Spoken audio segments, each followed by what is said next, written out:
And we're back with some more Checking Lions franchise mode, and in this one, we're going to go through the offseason because we didn't make the playoffs. And not only did we not make the playoffs, we were not even really close. We finished 8th in our division with 78 points, so of course, change is inevitable this year, and it was just unfortunate, especially after winning the Stanley Cup last year. It was certainly a reality check for this team in that we had a lot of overachievers last year, including the likes of Brady Shea. He had 48 points last year, only 29 this year. Zajac had 40 points last year, only 21 this year. And that was more realistic for him, right? So we couldn't have expected all these guys to do that all again, but I certainly was not expecting that much of a drop-off. And Devin Aronson, he had a phenomenal rookie year, 44 goals, 78 points. Certainly had a sophomore slump of a season. I'm hoping anyway that this is just a slump and that he'll return to his rookie season form next year, because when he's scoring goals, we're winning games. He's just that good. Because when we take a look at his shooting category, I mean, he has a 97 for shot accuracy and a 92 for offensive awareness, so there's no reason why he shouldn't be scoring goals. And also included in that overachievers category would be Alexander Wenberg. He, last season, had 69 assists alongside of Devin Aronson, 79 points, and this year only 39 assists and 54 points, while getting the same amount of ice time, essentially. Just way too many overachievers last year, which, again, it was nice. The success was nice, but this year was a reality check in that we're still not good enough to be making the playoffs consistently. So obviously, change is going to be inevitable this year. And I believe we have the 4th, maybe 5th best odds at the first overall pick. So another opportunity to draft high this year, which I would certainly welcome, because there is a playmaker in the draft this year. Corbin Maroon, supposed to go 4th overall, who I would really like to get my hands on. Great with the puck skills and shooting. Not so much physically, but he's NHL ready nonetheless.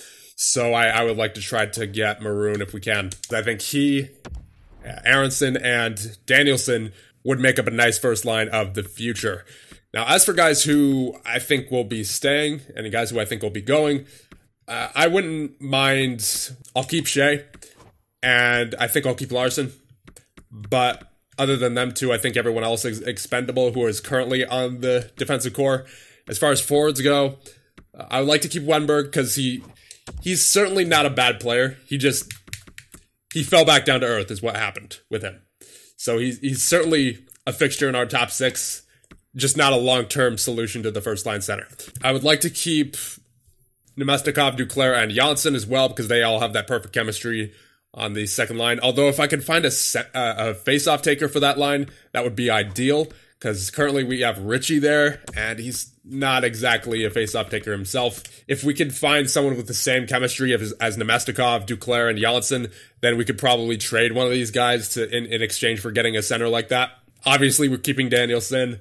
Hintz, I think I'd like to keep him. He's been solid this year and last. He had a great face-off percentage this year. He's a hitter. His giveaway takeaway ratio is a bit concerning, but that's the only thing about him that's really weak like that. So I think Hintz is staying on as our third line center. Palat, he was solid for us in the time that we had him, so I wouldn't be opposed to keeping him. I think he'll start the season with us next year, at the very least. But that being said, if the right trade opens up, I certainly wouldn't be opposed to trading him either. Donato, I think we're going to move on from, because he's not physical. He doesn't have a good takeaway giveaway ratio. He doesn't take face-offs all that well. And he only had 28 points on the season because he was relegated to the 4th line. So I see no point in keeping Donato around. And Demko was solid, I believe, this past year. He had a 905 save percentage, so it's not great. But he won the Stanley Cup with us last year, and he had a 926 save percentage in those playoffs. And it's not like he's had anything below a 905, so I'll keep him on board. He definitely deserves to stay. And remember as well, we have to have roster space open for Ralph Stillman, who is definitely coming into the team next year. He's an 80 overall currently. Bentley, I'm hoping, will make the jump into the NHL. I mean, he certainly has the build to get into the NHL very soon. He's got that 80 defensive awareness, 85 offensive awareness as an enforcer. Still blows my mind.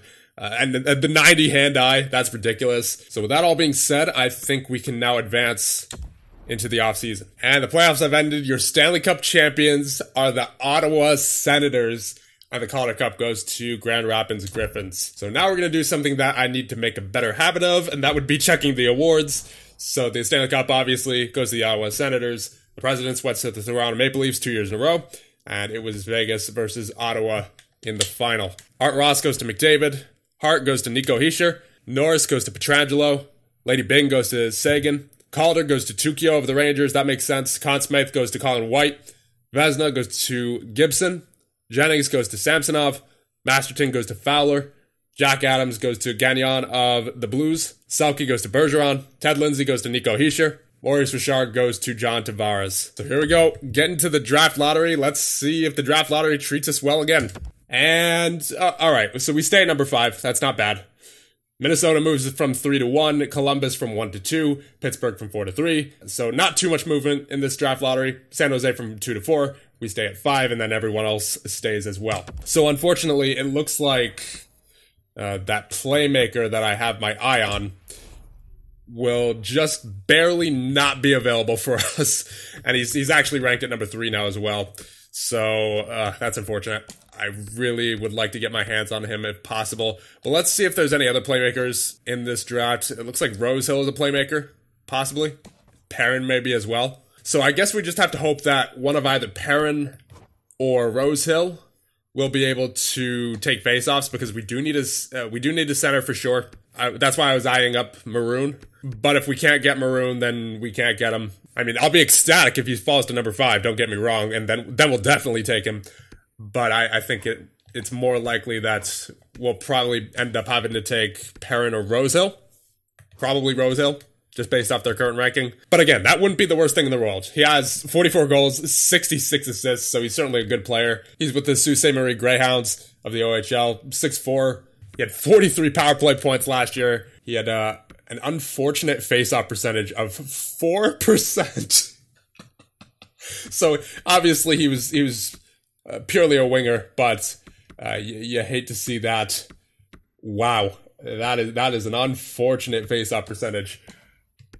Let's actually see it. Let's see if Perrin has a better faceoff percentage. Okay, he didn't take any faceoffs at all, or at least according to this, he didn't. Maybe he did, and the game just didn't record it, which wouldn't surprise me. Nonetheless, we're getting a good player regardless.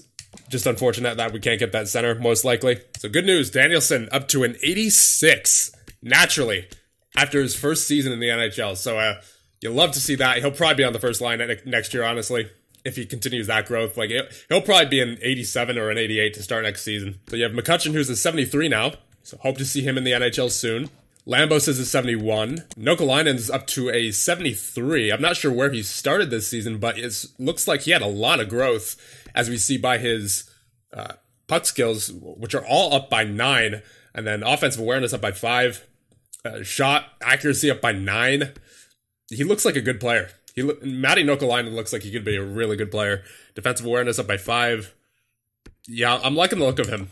I'm really liking the look of him. Once again, I don't know where he started the season as, but he certainly looks to have a promising future here. And retired players, you have Shea Weber. Travis Zajac retires, so we won't be able to utilize his 94 rating for faceoffs anymore, unfortunately. But good career for him. Filppula, Lucic, Nelson, Cogliano, Brower, Como, Johnson, Helm, Boyle, Green, Stahl, Beagle all retire. And a goal, you have Halak, Howard, and Peters retiring as well. So it appears Zajac's actually a scout now, but that C- is not ideal. So I think we're going to release him. Without further ado, let us get into the NHL entry draft for year number 3. And Minnesota is on the clock. So none of these teams want to trade their pick, so I think we're just going to let them pick, and hopefully the cards fall our way, and maybe by chance we could get that center. But I highly doubt it. I think it's going to be Rosehill. Because if we take a look at the assets that we have Danielson, not giving him up by any means. Stillman, not giving him up. Aronson, not giving him up. Lambos, not giving him up.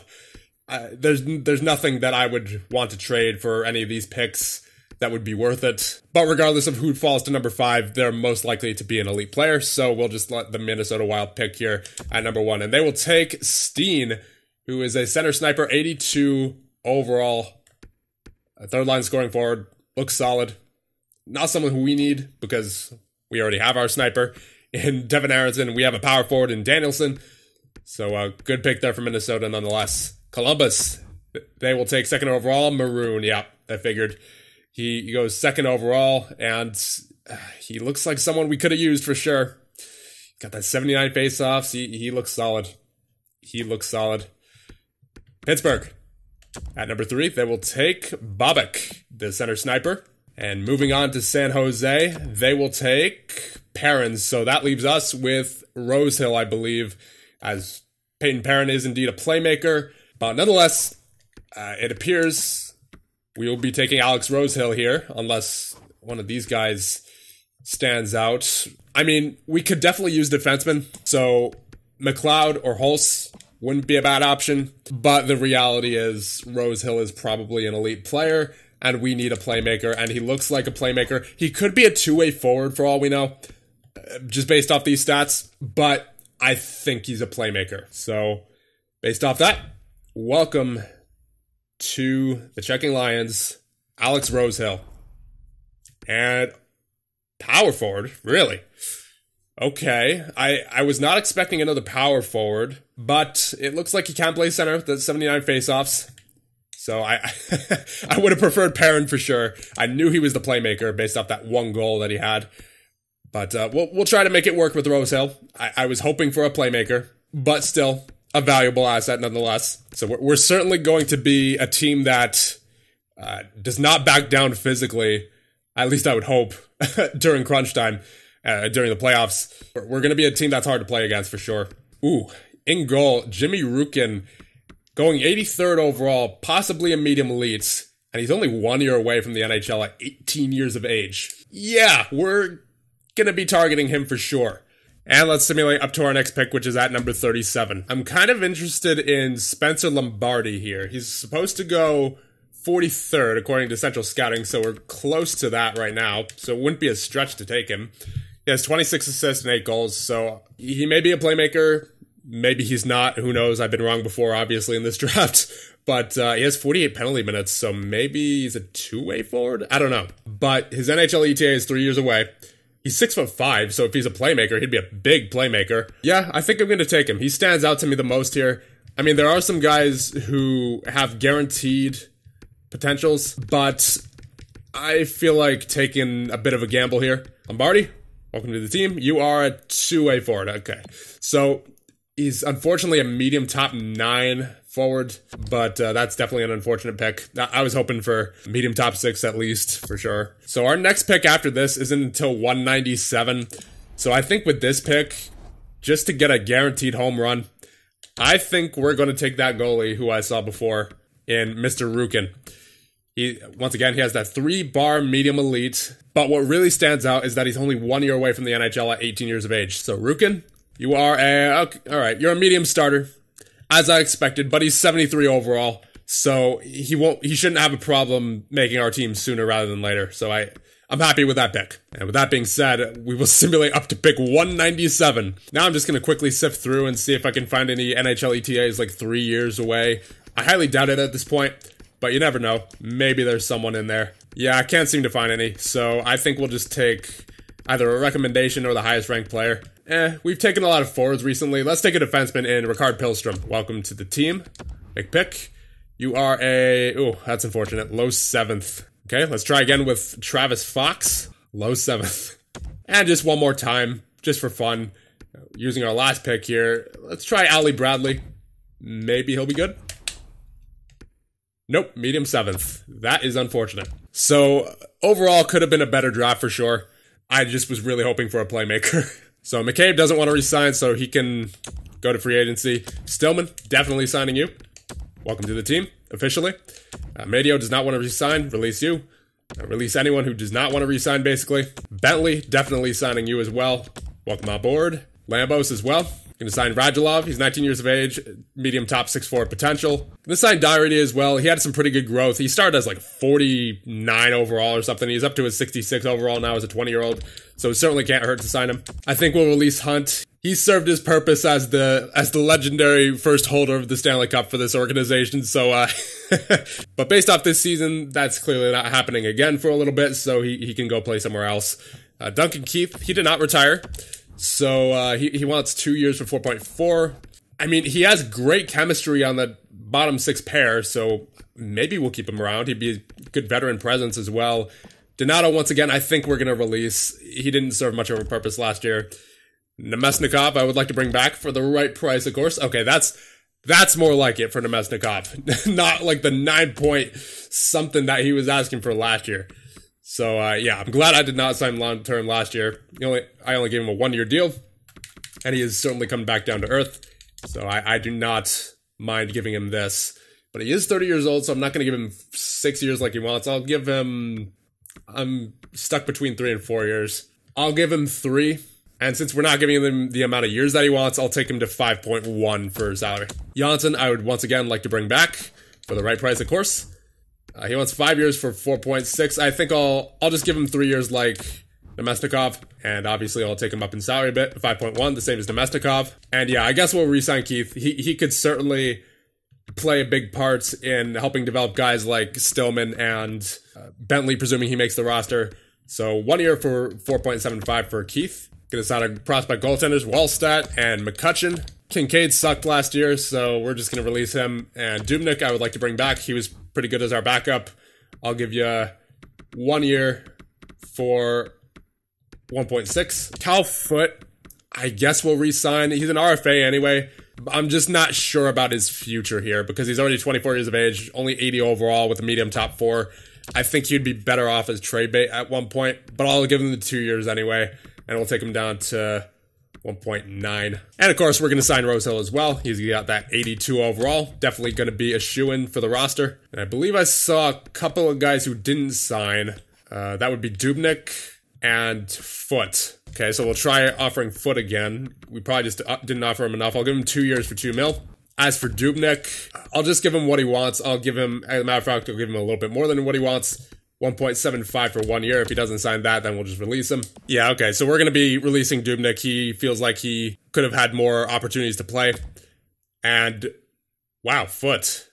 Not interested in extending either. All right, then I'll just give Foote generally what he wants. In fact, I'll give him a bit more. I'll give him 2.15 for 2 years. Hope you sign. And there it is. And we're on July 1st now, so let's take a look at our roster and see what we need. We have Demko and Lyon in net. So I prefer to get a better backup than Lyon. On defense, you have Shea, Larson, Keith, Foote, Stillman, and Bentley. I'd like to get at least one defenseman. And then probably another defenseman as well, just for backup. So 2 defensemen, backup goaltender. And then as far as forwards go, you have Duclair, Danielson, Wenberg as 3, 6, 8, 9, 10, 11.